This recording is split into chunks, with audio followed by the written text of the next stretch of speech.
there's a weird push and pull in that Hollywood, especially the last 10, 15 years, really loves intellectual property, IP, if you've ever heard that.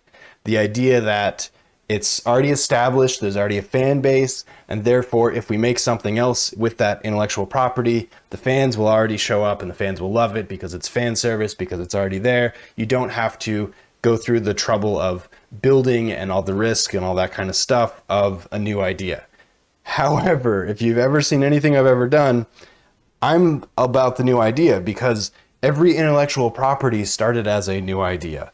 Even if you're talking about King Arthur, even if you're talking about Tall Tales and Babe the Blue Ox and that whatever that guy's name is, I forget now, the American Giant, all that stuff, even if it's legend, even if it's just, open intellectual property because nobody has a copyright for it because it's so old, it had to start somewhere. The Bible, the Quran. Anyway, my point is, you're not gonna get Star Wars without the first Star Wars, which was an original idea that George Lucas struggled and scraped and feuded with people in order to get made. And now we have every version of Star Wars you could think of, for better or worse. That's what you're doing with intellectual property. So yes, the Velma of it all, it was always going to get made. I accept that. Some version of HBO and some version of Velma was going to get made. Wasn't originally pitched as an original idea by Mindy Kaling and Charlie Grandy about Velma. I don't know, maybe. Mindy definitely represents a very specific kind of nerd in a very specific moment of time. She's very pop culture literate. She's very gossip and, like the social strata, the Beverly Hills 90210. That's even too dated of a reference.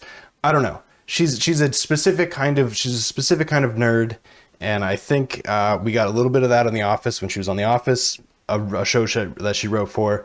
I think we really got a lot more of that on the Mindy Project, which when the pilot came out, I read it. I thought it was quite good. I thought it was very much her. I was very looking forward to it. I watched about half of the first season and realized that it wasn't talking to me, it wasn't about me, and I didn't connect with the material, but it had how many seasons? 6 seasons or whatever, so obviously I lost the argument. It seems like Velma is a continuation of the Mindy Project in every way that you can really consider. It just happens to have the facade, a word I can't pronounce, of Scooby-Doo on top of it. It looks like the animated version of the Mindy Project. That's just how I feel. I'm not saying that's a bad thing. I'm just saying that just seems to be the vibe of what we're dealing with.